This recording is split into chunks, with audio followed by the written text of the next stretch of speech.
This is a presentation of Northeast Streaming Sports.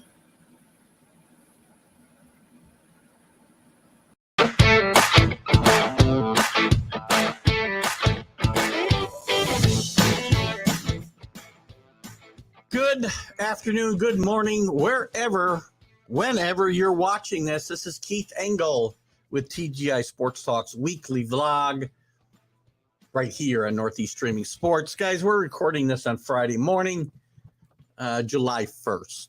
And another tidal wave hits college football, college sports, because this doesn't just affect the world of football. It obviously affects basketball and all other sports in these schools.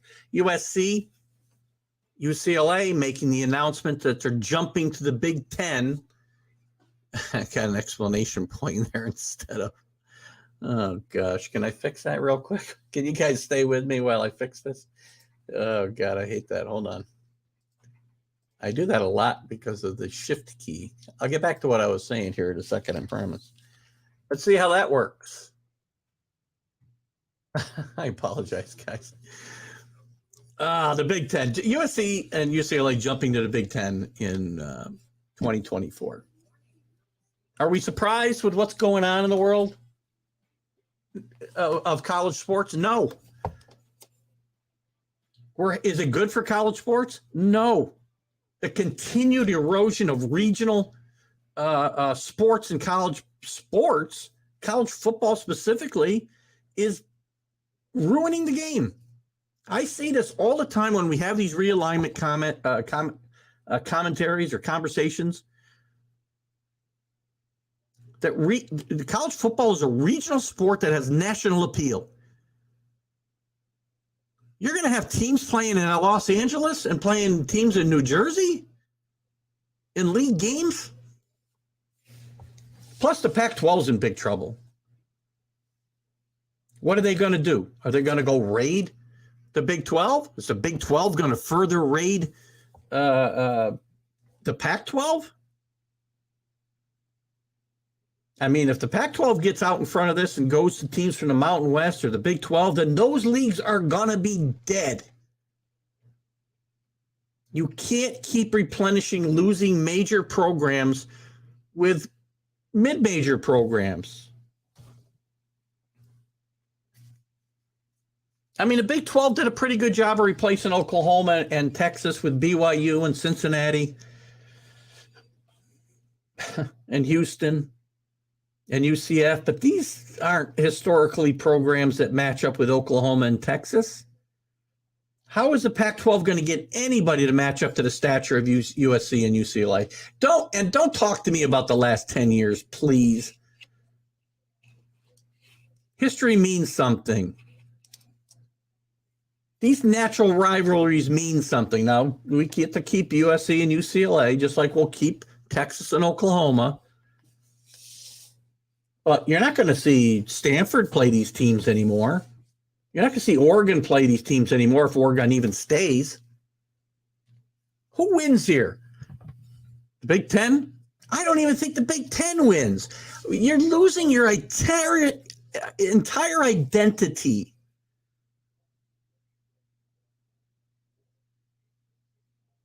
I mean, the Big 12 or Big 10, it is the Big 10, Big 14, whatever's going to be in the league now. They can't even count. I think they'd already hurt themselves when they brought in Rutgers and they brought in Maryland. These teams don't fit the Big 10 mystique. Neither does USC and Louisville. Sorry, they just don't. Good football programs and good basketball programs, which I'll touch on in a second. But the Big Ten doesn't win in this. I mean, they win in the sense that now they're competing with the SEC, and we're heading, and I'll quote Paul Feinbaum here. I was watching on the SEC network yesterday. Maybe he read my script for the show. I don't know. We're heading towards two super conferences. Two power conferences. Big 12's in trouble. The ACC's in trouble. The Pac-12's in trouble. Somebody's got to go out and get Notre Dame. Notre Dame's going to need a league. I don't know how they're going to schedule. People keep telling, oh, they're different. They're different. They got their own TV contract. They got this. It's not going to be if they're going to be scheduling, games against Cal.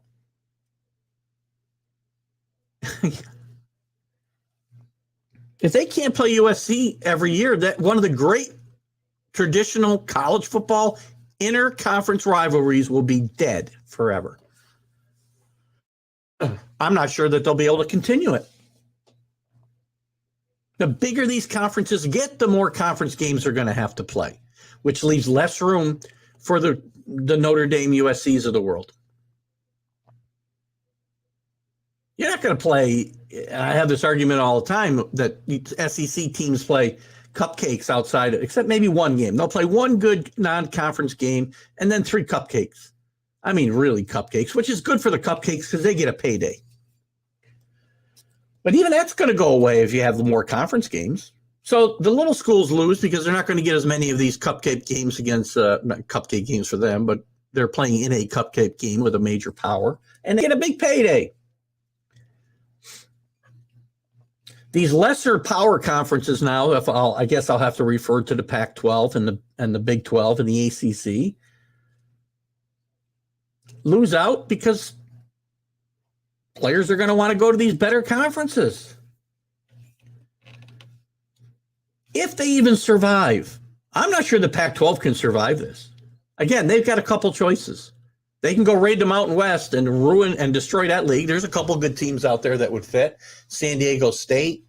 Who did I have up here before? Sorry. I'm not even sure if I can pull it up quickly. Mountain West. Who would fit out there? Boise State, probably be a good pick. Colorado State, maybe.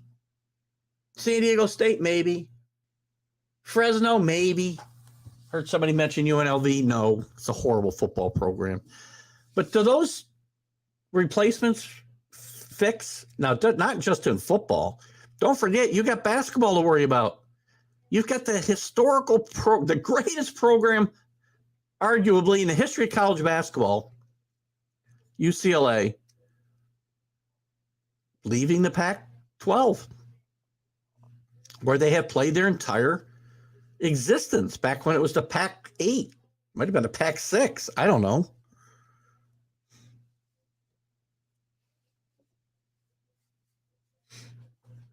And I can see parallels here.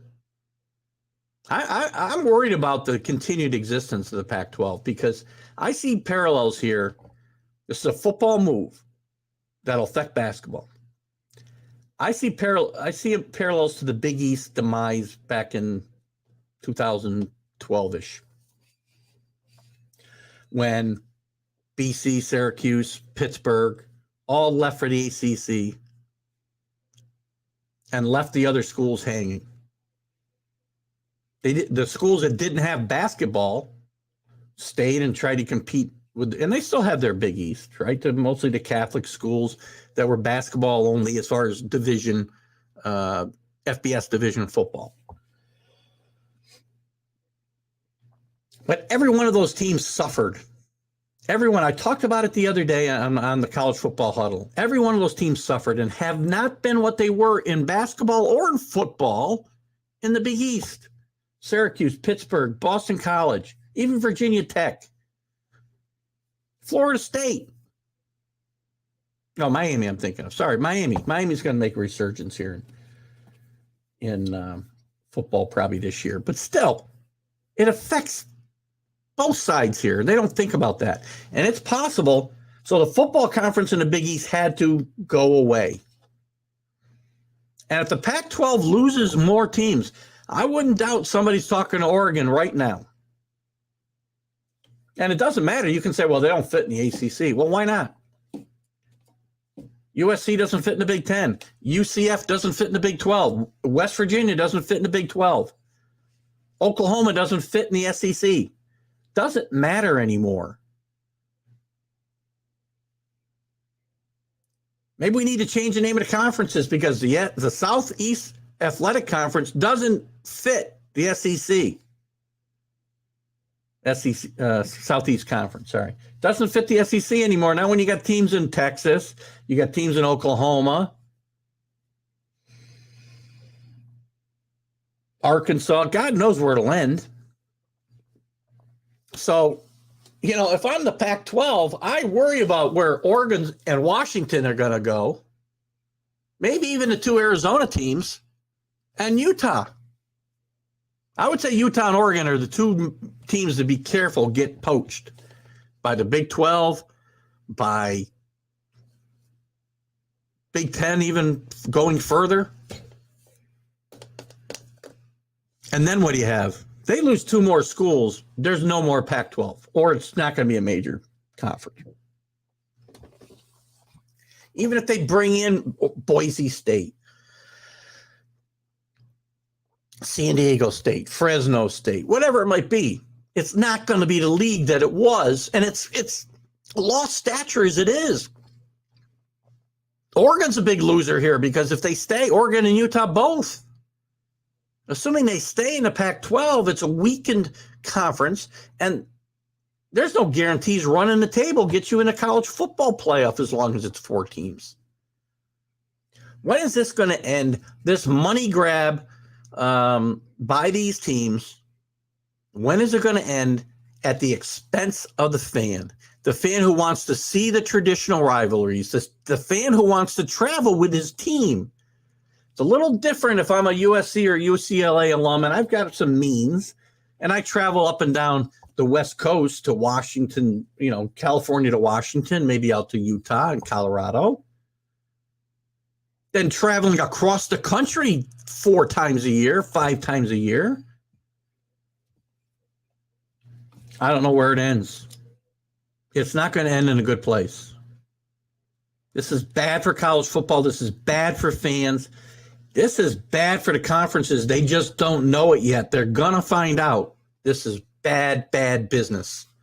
Tell me whether you agree. Tell me whether you disagree.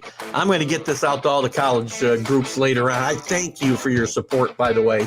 Let me know how you feel about this. This is, in my mind, utter craziness continuing, and we have not seen the end of it. Keith Engel for TGI Sports Talk right here on Northeast Streaming Sports. Have a great